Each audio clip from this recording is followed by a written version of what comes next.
விண்ணை பிளக்கும் அரோகரா பக்தி முழக்கத்துடன் திருச்செந்தூர் முருகன் கோவில் குடமுழுக்கு விழா கோலாகலமாக நடைபெற்றது.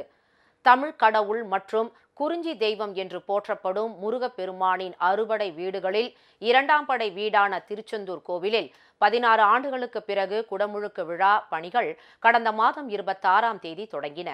இதைத் தொடர்ந்து 8000 சதுர அடி பரப்பில் அமைக்கப்பட்ட பிரம்மாண்ட வேள்வி சாலையில் கடந்த 1ஆம் தேதி முதல் பூசைகள் நடைபெற்று வந்தன.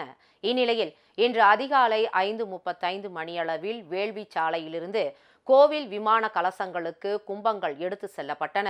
கோபுர உச்சியில் தமிழ் மந்திரங்கள் மற்றும் அரோகரா முழக்கம் விண்ணை பிளந்திட 6:22 மணிக்கு மகா குடமுழுக்கு விழா கோலாகலமாக நடைபெற்றது. குடமுழுக்கு விழா அருளை பக்தர்கள் பெறும் வகையில் 20 வான்கலன்கள் மூலம் புனித நீர் தெளிக்கப்பட்டது.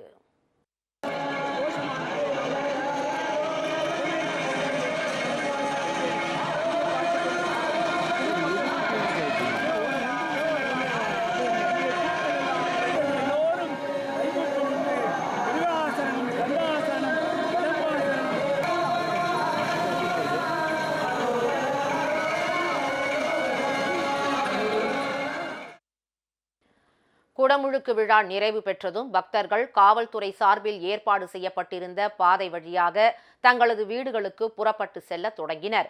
16 ஆண்டுகளுக்கு பிறகு நடைபெற்ற குடமுழுக்கு விழாவை கண்குளிர கண்டதாக பக்தர்கள் மகிழ்ச்சி தெரிவித்தனர். குறிப்பாக தமிழ் மந்திரங்களுடன் குடமுழுக்கு விழா நடைபெற்றதை அவர்கள் பாராட்டினர். தமிழ் கடவுள் முருகன், முருகு என்று சொன்னால் அழகு என்று சொல்லுவோம். திருமுருகனுடைய திருக்குடமுழுக்கு நன்னீராட்டு விழா இங்கே தமிழிலே நிகழ்ந்திருக்கிறது. திருமறைகளை ஓதக்கூடிய ஓதுவாமூர்த்திகள் அருமையாக திருமுறைகளை ஓதியிருக்கிறார்கள். தேவாரமும் திருவாசகமும் திருப்புகளும் இந்த கோயில் முழுக்க 10 தினங்களும் ஒலிக்க கேட்டோம். திருக்குடமுழுக்கு நடக்கக்கூடிய அந்த நேரத்திலும் கூட ஓதுவாமூர்த்திகள் அருமையாக தமிழ் மந்திரங்களை எல்லாம் ஒலிக்கக்கூடிய காட்சிகளை எல்லாம் பார்த்தோம். கும்பாபிஷேகத்தில் கலந்துக்காக 2 நாள் முன்னாடி வந்தாங்க. கும்பாபிஷேகத்தில் கலந்துக்கிறது ரொம்ப மகிழ்ச்சியாகவும் இருக்குதுங்க, சந்தோஷமாக இருக்குதுங்க. 14 வருஷத்துக்கு அப்புறம் கும்பாபிஷேகம் நடக்குதுங்க. இதில் கலந்து கொண்டதில் ரொம்ப ரொம்ப மகிழ்ச்சிங்க. 14 வருடங்களுக்கு அப்புறம் சிறப்பான முறையில் கும்பாபிஷேகம் நடக்குதுங்க.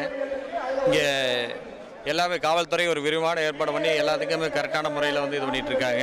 யாக குண்டங்களாகட்டும், கோயிலில் அலங்காரங்களாகட்டும் சிறப்பான முறையில் இருக்குது. வருடத்திற்கு ஒரு 6 முறையாவது நாங்கள் இங்கே திருச்செந்தூரில் கலந்துக்குங்க.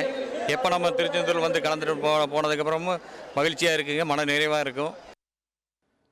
விழாவில் அமைச்சர் சேகர் பாபு, அனிதா ராதாகிருஷ்ணன், தூத்துக்குடி மாவட்ட ஆட்சியர் இளம் பகவத், தருமபுரம் ஆதீனம் உள்ளிட்டோர் கலந்து கொண்டனர். எதிர்பார்த்தவாறே பல லட்சம் பக்தர்கள் திரண்ட இந்த விழாவையொட்டி விரிவான பாதுகாப்பு ஏற்பாடுகள் மற்றும் குடிநீர், மருத்துவம் உள்ளிட்ட அத்தியாவசிய வசதிகளை கோவில் நிர்வாகமும் மாவட்ட நிர்வாகமும் இணைந்து செய்திருந்தன.